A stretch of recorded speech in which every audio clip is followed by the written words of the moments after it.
So I want to talk to you today a little bit about education. Before I do, I like a good statistic. I like to know a couple of facts what we're talking about. So I've got a couple for you here today.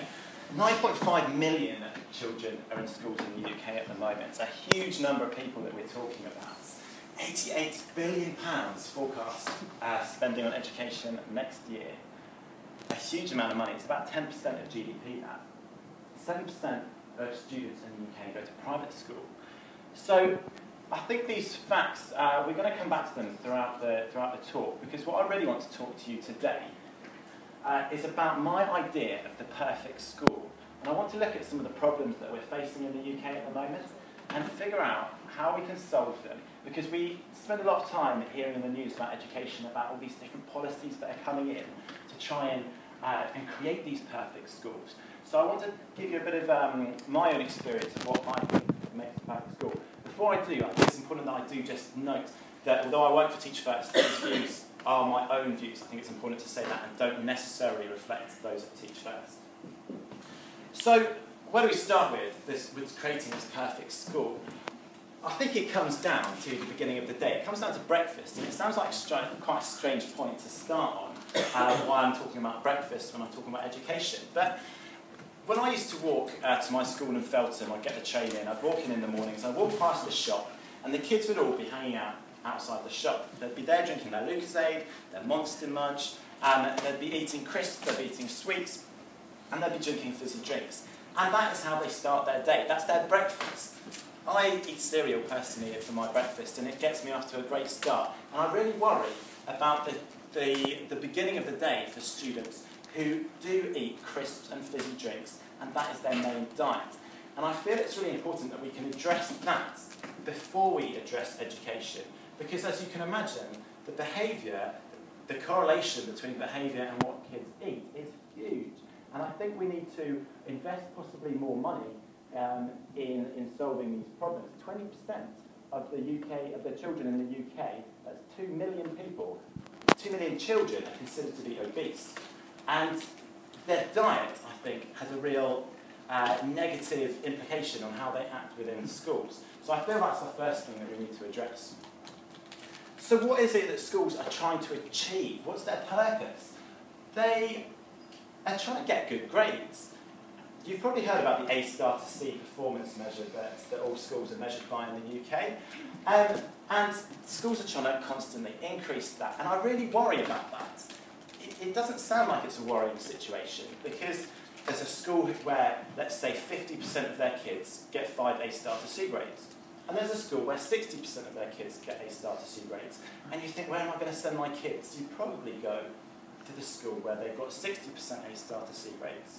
But it's not quite as simple as that, because it creates what's called the triage effect. That the top kids, the A star, A grade students, get left behind. We're not going to bother with them because they're going to get 5 A star to Cs. We don't need to worry. The bottom third might get left behind. The kids who, maybe they're on G grades, F grades, and there are a lot of them who aren't ever going to make it to the C grades, and they're left behind. And the people that are focused on are those people, the DC borderline students. They get all the attention, they get all the focus. And I think that's our initial problem if we're judging schools by the percentage of A star to C grades that they get. Strangely, I did a bit of research today, and I found out that in 1990, 34% of students got A star to C. In 2000, 50%. And last year, 81% of students nationally got 5 A star to C grades. So we're constantly pushing the bar up. But I wonder whether or not that actually reflects them getting a good education or not. And so I think we need to change the performance measure by which schools are judged against. And one of them is how many kids go to university. I went to a lecture about a year ago where this head teacher said 100% of our students go to university. And a round of applause broke out that she'd managed to get 100% of the kids to university. And I thought, that's not right. 100% of students aren't necessarily suited to university. That means that they've been forced there, they've been pushed to go to university because it reflects well on the school. But if we're creating a system where we're saying the best people go to university, and we leave out the rest, the people that can't make it, that academically might be weaker, and we create this system where they feel like they failed because of it, then we're in a really negative place. And I think it's great if we can get some student, well, a huge number of students to university, but it shouldn't mean that we don't celebrate the achievements of students who aren't academically as able.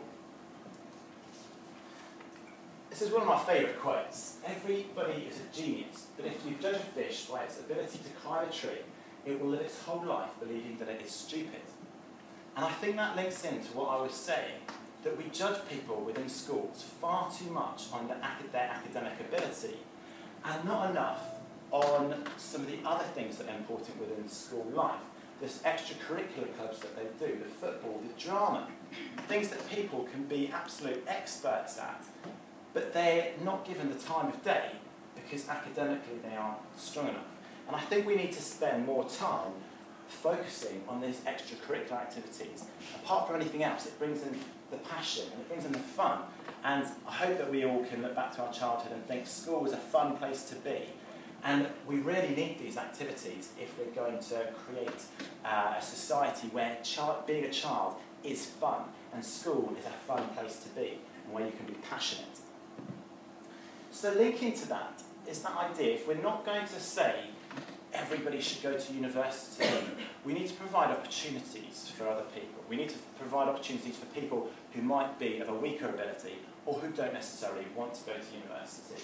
And there's a brilliant scheme in place at the moment where kids can do apprentices. They can go to a mechanic, they can go work as a hairdresser, they can go do a whole range of different things that they are able to pick what they do, where their success at age 15, 16 can be celebrated.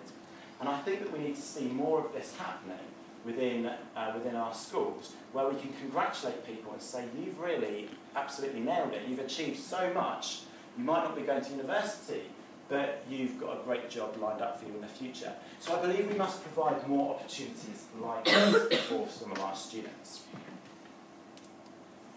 Now, you've all heard about the academies, these brilliant schools, these brilliant institutions which were failing schools and now they've become academies.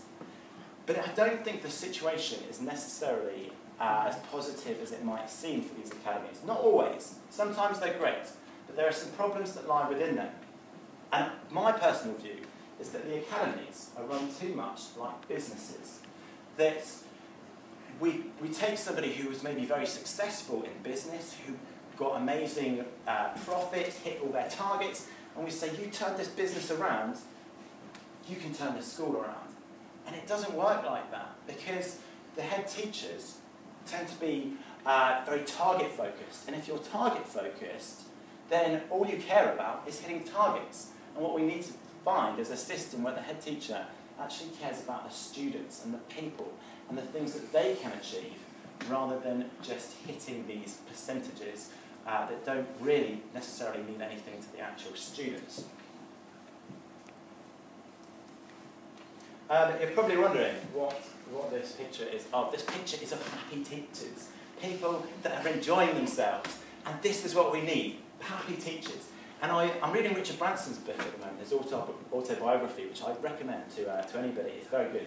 And he, in the business world, he realised that what people did was they placed the first people that they thought were the most important were the customers. The customers are the most important, then the shareholders, and then the staff.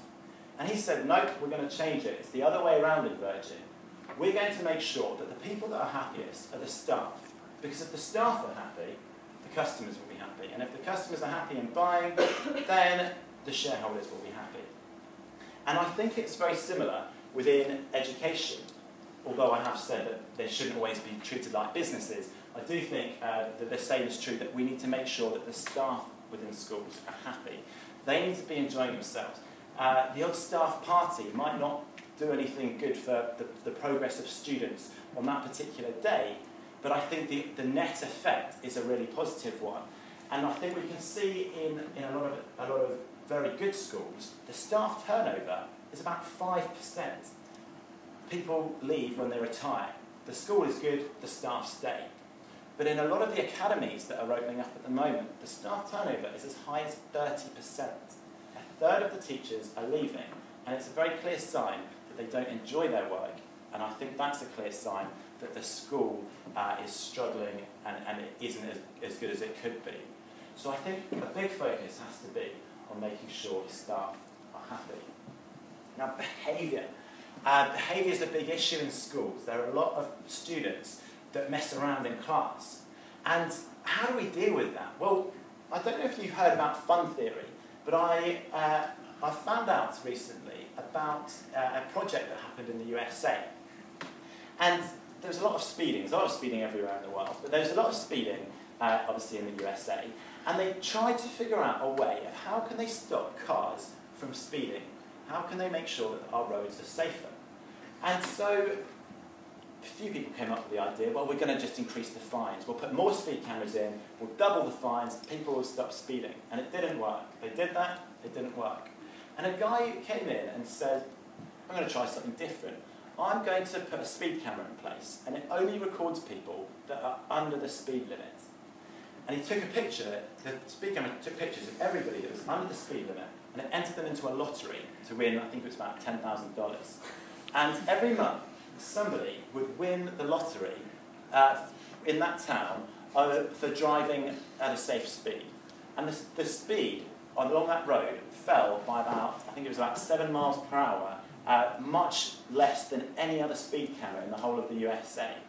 And the symbol, the sign I think we can get from this is that through doing positive things, positive relationships, use of praise, we can encourage good behaviour within classrooms. And I'll tell you a quick story about my own classroom where I tried to put this in place. So getting homework in is a nightmare. Trying to get the kids, 30 kids, how am I going to get the homework in? It's a nightmare. And one day I said to my A-level class, I said, right, hand in your homework, went round, and everybody had done it, every single person, and I just couldn't believe it.